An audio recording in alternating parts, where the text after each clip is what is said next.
Welcome to the Politricks Watch. This is Sir P. Now, today I'm going to be talking about the fact that the DPP office has announced that they are going to be seeking the death penalty for Rushane Barnett, aka Jet. He's the one who was implicated in the quintuple murder in Clarendon. The victims are Kimisha Wright, 31 years old, Kimanda Smith, 15 years old, Shara Lee Smith, 10 years old, Rafaela Smith, 5 years old, and 23-month-old Kishan Henry. So just shy of 2 years old. Come out of the papers, death penalty. As people are say, him done for now. See it there? Things are get rough pan and man them a get. Let's be realistic here. You're more likely to see snowfall in Clarendon than Rushane Barnett getting the death penalty. I'm going to tell you why. See, when the topic come up, people think it's like conviction and then like shortly after I rope the run in it. And that's how it work. There are a lot of legal tie-ups surrounding the death penalty. A matter of fact, if we're going to be honest, it's one of them laws that will exist, but in reality doesn't get enforced. People often say, when them are going to bring back the law, there is no need to bring back any law. The law exists. As it stands in Jamaica, it is perfectly legal for somebody to get sentenced to death. But imposing it and going all the way, well, that's a whole different matter. And you have to remember, being quote-unquote sentenced to death in Jamaica is actually nothing new. Enough man go up on death row, but then them come off. You see, there's actually a law where say, after spending 5 years on death row, somebody have to come off and go back to sentence to life. Yes, 5 years. So anybody will get sentenced to death, them just need to tie things up for 5 years and then they have to. Not if you feel like, not maybe, but they have to come off of death row. 5 years. By the time you file the first appeal, by the time lawyer go back and forth a couple times and paperwork I get requested and them a try to new this and dig up new that, 5 years pass. So that's the first thing right there. So enough man get sentenced to death and then just come off right after 5 years. But I about money that jail right now. So this is not unprecedented. A matter of fact, I'll give you a more recent case. Remember Charmaine Ratry and Jarrett Lynch, where Klansman take out the woman named Ed? In that case, the DPP also pushed forward the death penalty. The man them do that? Well, they're still alive and well. Probably in a jail right now listening to this video. Who knows? Then probably in the comment section I type as we know. So it never happened then, and in my opinion, it's not going to happen now. There is just no recent precedent feat. I mean, the last time somebody actually got executed in Jamaica was 1988. Long time that. That's over 30 years. In those 30 years, we've seen some of the most vicious 87s. Man will have double digits victims on them name and then they get the death penalty. So it's unlikely to happen now. But we see at the papers say one of the things them request is that Barnett is to get a psychiatric evaluation. This is actually common when somebody is about to face the death penalty, because one thing the courts want to know is this person fit mentally to face trial? In other words, suppose him is a quote-unquote madman at that time do it. Now, these psychiatric evaluations, I would love to be a fly on the wall when one of them are go down, because if somebody is about to face the death penalty, I mean, we know it's not going to happen, but let's say Jamaica was Singapore or certain states in America that actually execute people. If the psychiatric evaluation I go make or break the decision. Me da love to see how the man will face death penalty behave in that evaluation. Because if you're telling me that this evaluation is going to make you decide if I'm mentally fit for trial, you can't convince me, so me have no sense at all.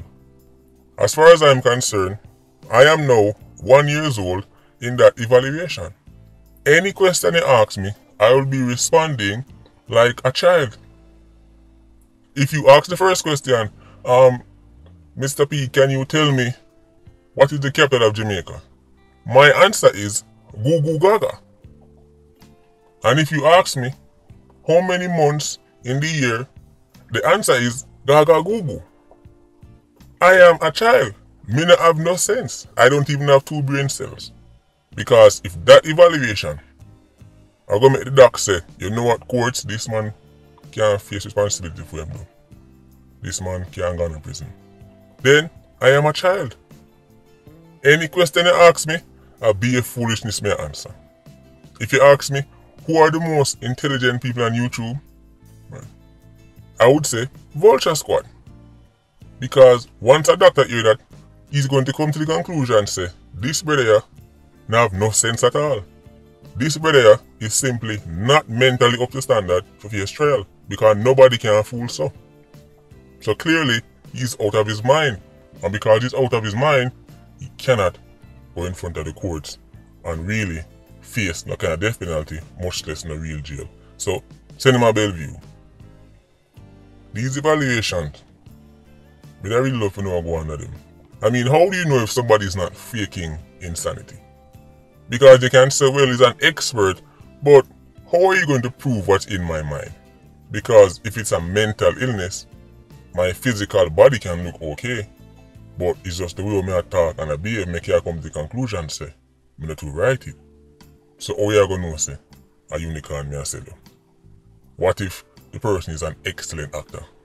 And Russian Barnett turned up to court with a short jeans pants and a do-rag on him head. Do-rag. That show you say, courthouse is now the same as going for a walk to the park. That show you say, man to take courthouse serious again. Because one time, even the baddest man, when he go court, suit up. If his mother have to go borrow somebody else's coach carry come give him, but he might turn up to court sharp. Then money will turn up to court in a do-rag.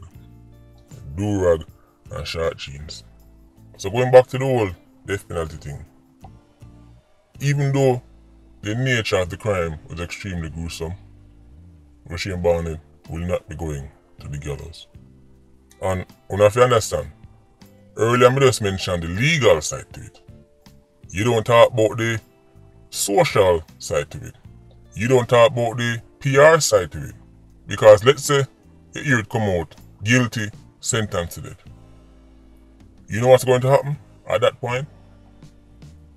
Every single group that is against death penalty, and some of them are extremely powerful, but I think I talk about the local one them, the international one them, when them get involved and start to put pressure on the government and start to tell the government say them can't do this and that not right, and then the papers them abroad get involved, rest assured the Jamaican justice system will back down. Jamaican leaders will back down. I can assure you that. Even if them get over the legal hurdles, going up against the various groups around the world who are set up purely to stop countries carrying the death penalty, them not go fight through it. That's why I like the United States and Singapore and Iran and them places. For them attitude is where you go about it. Jamaica does not and cannot have an attitude like that. Because you cannot behave like that when time you have to rely upon foreigners for your main source of income. Remember, Jamaica is heavily reliant on tourism. In other words, if foreigners don't fly go Jamaica, then Jamaica get what they don't get. So if Jamaica's international reputation is threatened and it look like major PR disaster, then they will back down. Now, you have to understand, even if 10,000 Jamaicans die, that will not affect Jamaica's international reputation. especially if it's 10,000 quote-unquote regular people. Foreigners don't lose sleep over regular Jamaicans dying. Foreigners do not lose sleep over ghetto people dying. Foreigners do not lose sleep when ghetto people get them house burned down and them head chop off, as we saw with Charmaine Ratry and Joseph Lynch. However, if you try and execute the person who killed Charmaine Ratry and Joseph Lynch, then foreigners will immediately activate a chip in them head where say, I now love and care about the poor, and you best believe they're coming. And I'm telling you right now, the Jamaican justice system and Jamaican leaders will fall on their knees and say, alright, me nah bother. That's how it works. These groups are very wealthy and powerful, so if you're a resident of Tradiga Park or Lariston and you get your house burned down and you want to look at help, these groups will not spend $1 out of their very large purse to help you. However, if you are bigger crime and you are accused of burning down somebody's house and killing the whole family, then you can reach out to these groups, and I'm sure they will do everything in their power to launch an exceptional PR campaign. By the time it's done, people's heart, soul will melt, and then it will be a case of, well, you know, everybody deserves a second chance. I'm just telling you how it works. Don't shoot the messenger. That's how it works. Dead man tell no tales. Charmaine Ratry and Joseph Lynch can't tell no tale. The pit them at Clarendon can't tell no tale. You know who can tell a tale, and a very sad tale? The people who kill them. Because by the time they come on the TV 2 times and say, well, you know, one time I walk on the road and bought my toe. And one time I try to buy one Pepsi and we don't have enough money to buy one Kisco. So I have to just stick with the Kisco. By the time they start telling them story, people say, boy, well, you know, I saw it go on. Nobody's perfect. And then next thing you know, you start feel more sympathy for the killer than the victim. That's how it works, especially if they're famous. But you're not going to talk about that. Because if you notice, one of the reasons why I don't really push the whole death penalty thing over here is because I know the legal side to it. It's not going to happen. And your favorite Jamaicans only want criminals for dead when time they know them. When time somebody famous for them like, then they don't even want to entertain jailhouse at all, much less death penalty. So when somebody with them they know, then them say, don't keep my trial, just kill him. So when the Jamaican people tell us that they believe in death penalty, they mean death penalty for regular criminals, not their favorite criminals. Not their criminals with lots of money and fame who can buy way more gun than the regular 87 and kill way more people than the regular 87 and run way more program, even they're behind bars, than the 87. And them talk. They talk about the regular down the road. In other words, kill Richie Blacks down there, so yeah man, kill him. But that's still there? No, make him live. So I don't even entertain it. We don't believe you. Now, before the video ends, I want to touch on a little thing. This incident was a mass killing. 5 people lose them life. According to Uncle Sam standards, when 4 or more people get killed in a single incident, it's referred to as a mass killing. When the gun is used, them says a mass shooting. 4 or more. 5 people lose them life, including literal babies.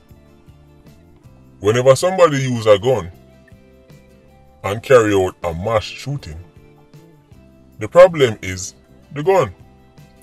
And people immediately respond by saying, this is why we need to tighten up the restrictions and people being able to own legal firearms. That is what happens. Whether or not the person who carried out the mass shooting used an illegal weapon or a legal weapon, the result is always the same. Tighten up on people getting legal firearms. Because the problem also is the gun. It is very strange how that logic is not used when the weapon is a knife. Wonder if not listen to me. Have you heard anybody say Jamaica need more knife control? This man used a knife and take 5 lives.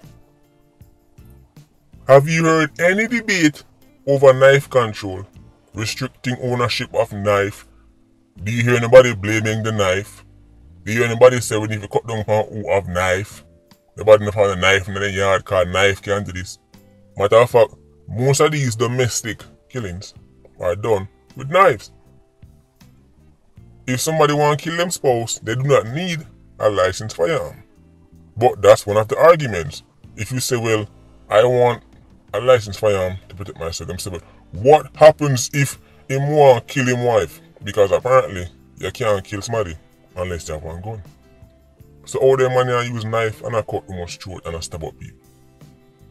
I don't understand. I'm just trying to understand the woketivist logic. Woketivists who I admit are far more educated than I could ever be. So if these highly educated people are saying that if a husband with a licensed firearm shoot his wife, the problem is the gun and nobody else if you have none, then why when time man stab up woman, chop up woman, the problem is not the cutlass or the knife. The problem is the man. It's never the stick fault, it's never the stone fault, it's never the knife fault. But when it's the gun, it becomes the gun fault and nobody else if you have none. So I'm wondering if Jamaica is going to start the KLA. Like how there's FLA, Firearm Licensing Authority. Will there be a knife licensing authority? Will the Jamaican government be going around every yard and searching every kitchen, take out every knife to prevent incidents like this? No. You know full well that the entire argument is rubbish and is used as a smokescreen. A man killing his spouse should have no bearing on another man's ability to defend himself. You see, me can go in your car, get drunk, and let down 15 people kill them, or they can purposely kill them, like we've seen many times in Europe, and it will have no impact on somebody else's ability to own and operate a vehicle. You're not going to say, well, you can't get a car to drive go work, and man, I use car kill people. But it's extraordinary that when it's the gun that is used, then the argument becomes, well, this is why we need to restrict, people having legal firearms. So this is what it comes down to. I've been doing a little research on the history of quote-unquote gun control in Jamaica.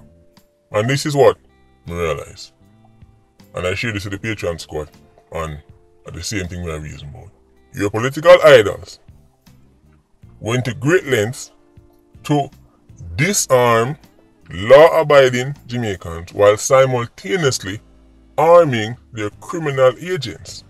And now it get to a point where those 87s don't even need your favorite political idols anymore. Now they're big enough and rich enough to buy their own guns. Far better guns than the ones them that I get for free from your favorite political leaders. None of them on either side, the PNP or the JLP, never yet bring in rifle, go give law-abiding Jamaican and say defend yourself. You have to go buy that. Even if you have a license, you have to go buy it. But them give it to the bad man for free. Rifle, M16 AK. But I digress. Tune in tomorrow morning as I'll be back to badmine some more scammers and fight against some more artists. Anyway, Patreon squad, big up on yourself. Yeah, you don't know, more life. Vulture squad, stay circling. Bless.